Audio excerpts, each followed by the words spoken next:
Hey, what's up? Long time no see. Wizard with a Gun review. So you might have seen the Wizard with a Gun while browsing on Steam, or maybe you saw it on the Las Vegas meme orb. I had my eye trained into the game throughout the running game scope for a while now.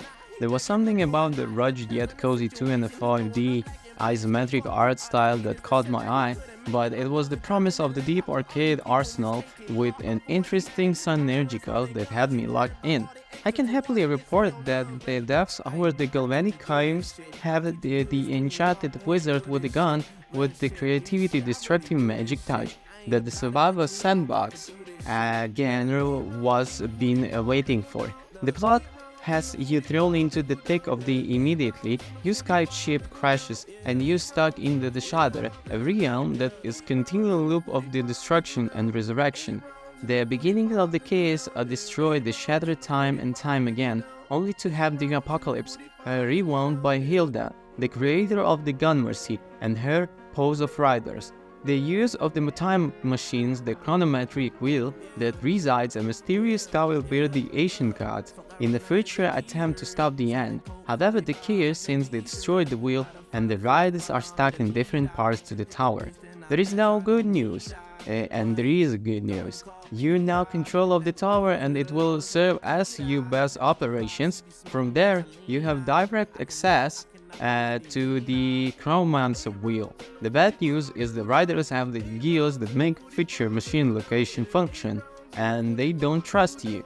You need to get the gears back to Danby by the force. However, the riders aren't the only one with gears, there are always others with them throughout the map. This is the core gameplay loop. Rewind the clock, export the shatter to hunt down the enemies with the gears, graining out gears to unlock the rider's boss, plug the boss gears into the wheel, unlock a new biome, and finally push the chaos back. Now throw into the mix that they have 5 minutes until the apocalypse starts after leaving the tower. And we are gone the fun dynamic that can last cat-mouse, more like a cat, a mouse, and another cat in bring the building. However, before you can do that, you need to finish the tutorial, of course. You're contacted by a mysterious construct of the blue light called the Cryptomancer, who needs your help. It makes a point to stay that you have continuously planned for this whole operation, not the primary plan of the attack, but you do. You throw through first tutorials and you have to find a gun. Before that, you learn to get about without gun. This is where the dodge mechanics is introduced, a typical combat role with the generous iframes. The first enemy you face is stationary turret with a mortar and missile attacks. I proudly turned to beat it up with my bare hands, only to be humbled quite quickly. However, I soon came across some healing fruit and the open apple beneath a tree. I finally crafted a gun made of wool, appreciated the substance take over the wisest went. Guns are used for everything from combat to placing flooring and building what you need. During my first encounter with the beginning of the chaos, I ran out of ammo.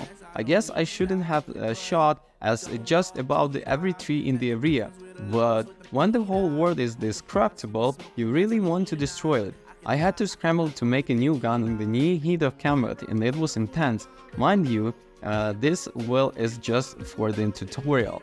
From there, I entered the tower. Exploring the wonder-ridden world of the devs, have carefully engineered with the procedural generation and its investigation you until realize you are overstated you welcome. The clock is 1 minute till midnight and you have deep into the map. Soon the chaos will split into the world. You might think the most part in the objective would become the heel of the dodge. However, you might want to use the chaos of the apocalypse to your advantage. The beginnings of the chaos are less gracious and more forces of the nature. They are destroying everything in the sight of the corrosive energy, even the ground will detonate. And the one time when I excited the air attack range, they switched target and started attacking the tree. They aren't picky, just hostile. They are the ways to delay the end. Even once while a chaos portal was spawned close by, destroy it and activate its remains and you will gain a good 30 seconds added to the timer. There are also stationary portals throughout the map, but don't be fooled, they are not so easy to put down and they will call for a backup. the hardware for the portals, and more time added to the countdown till Doomsday. Remember, you need to interact with the portal remains after it's destroyed, so be careful how you fight the chaos that emerges and its corrosive. There are a good chance that you cut yourself from one of the remains of the portal, or something mechanics stand between you, those also precious additional minutes. I'm saying not a big fan of the time conditions in the games, but the one countdown to chaos feel fair yet menacing and add so much encouragement gameplay that I really can't help but love it. On the other hand, Doomsday doesn't immediately destroy the world. It is time to chaos to corrode everything. Like I said before, you might want to use the apocalypse to your advantage. Most creatures, the entities belong some kind of the group, whatever they be animals, machines, humanoids, or the coarse chaos. You can usually bait enemies into the fighting other enemies if you wrangle them right. I use trick no swords all the times, even the mini bosses wear the gears. In fighting adds greater meaningness to the apocalypse creature chaos and make world feel more dynamic. I remember when I was steering throughout the frozen Nordals with the under-level equipment and I was setting up to take one giant barbarian with gear. I saw it on my minimap and the chaos was around. I ran the portal, activated it, and I had an abdominal that case out of case of me, and then hit the barbarian. The two titans clashed, pushing each around the tundra. Pieces of the world peeled away. The chaos monster tried to neutralize the barbarian, but the roughened Northern Cleveland and very well entity with his axe. In the end, the barbarian won, and with low heal at all, I fired off a single shot to finish him off, grabbed the gear, and took the second time to embrace the carnage. Well, what about spells? Spells don't just add the basic element types of your gun, you can also interact with the world around them in relation to the both crafting and the combat. Let's say you shoot an old metal fence with a flame bullet, you get standard icon scrap. However, if you shot it on the brick with the electronic route, you will get the electric iron ingot, a pivotal component for some upgrades. You are being chased for the horde of bandits. Lure them into the river and shoot them into electric bullets. Fire will spread, ice will freeze water, and lightning arc to the multiple enemies. Now throw completely extravagant elements into the mix, and you have the recipe for experimentally rewarding players in 10 UT. Although keep in mind that combined will chain lightning round sounds nice until the bolts acts a baby goat, and the cries is to hold into courage to headbutt you senseless.